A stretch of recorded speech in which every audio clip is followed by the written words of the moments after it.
Dictation will start in 5 seconds.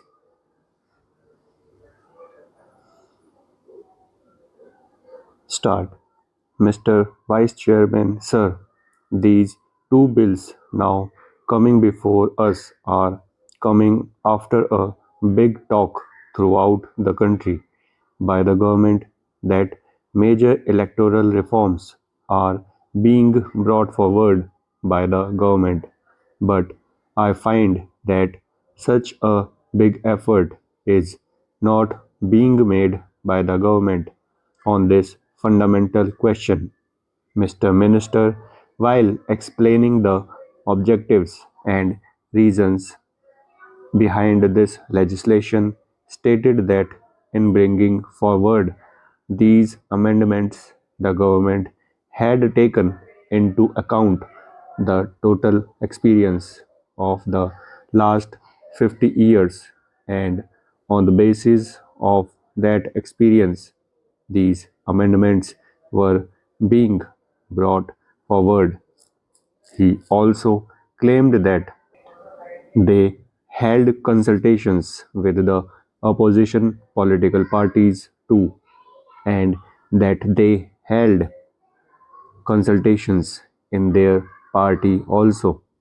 And after taking all these things into account, they had brought forth this legislation. Sir, before I go into the details of these things, I must say that the Election Commission is going to be a body which is absolutely neutral, and they are going to supervise the elections in the country. I do not want to say anything about them, but the reason given today for not holding parliamentary elections in states, my humble opinion, does not stand to logic. Only that much I want to say, because I do not want to go beyond that. Coming to the other question of elections, it means that maximum democratic opinion has to be mobilized for those who are to govern the country. But the experience hitherto has been the central government has had democratic elections, that under the present system of elections with 30% of votes, the electorate enables you to rule the country. Sometimes it may be 33% or it may be 40%. That means that majority of the electorate opinion is not giving you support to rule the country. Therefore, your party all along was saying that elections should be based on the principle of proportional representation, which is also called the list system. What are the merits?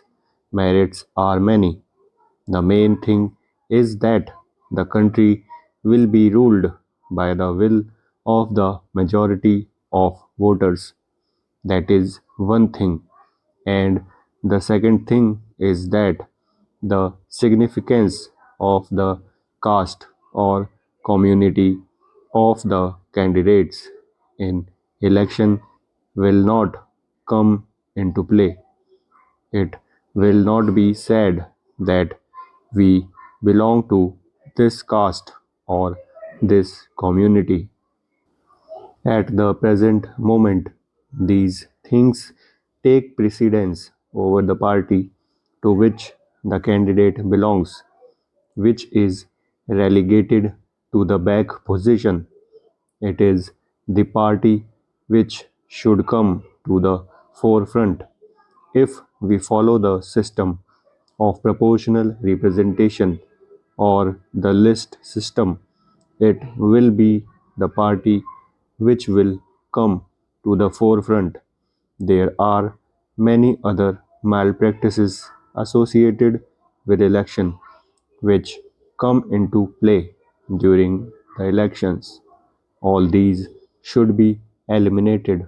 Therefore, all along our suggestion has been that there should be proportional system of elections which has not been accepted. We talk about so many evils of the elections that is muscle power, money power, and sometimes government using its own power to scuttle the election processes, and at times this process is interrupted. I may here give an instance as to what happened in the recent elections in Tripura. We can understand normal rigging during elections, but this is the latest and the only event in the history of elections in India. A candidate was declared elected by the authorities that he has been so elected. The All India Radio broadcasted that man was elected. The Election Commission agreed that he has been elected, but the next morning we read in the newspaper that some other person has been elected. Can you imagine this thing?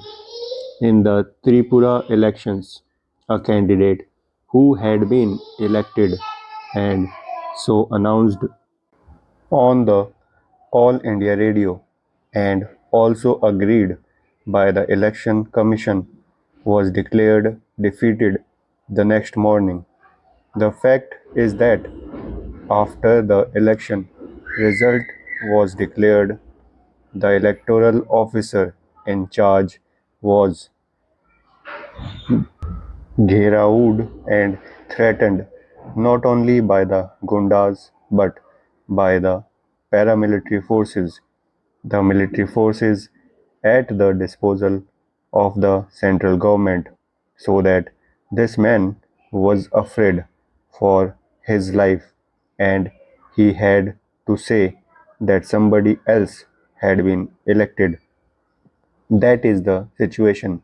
Therefore, while we go into these questions and we make electoral laws or bring about fundamental changes in our constitution, we should be above party lines and should see that no party should do anything against the law that we make in parliament.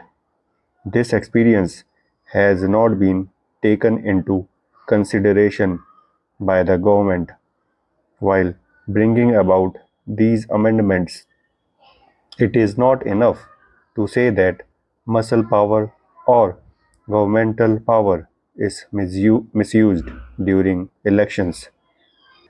We have before us Constitution Amendment Bill lowering the age to 18 years. That is a good step. It has been said that they were discussing it all along. I do not mind what they had been discussing all along. I agree to this amendment, but with some minor reservations. Stop.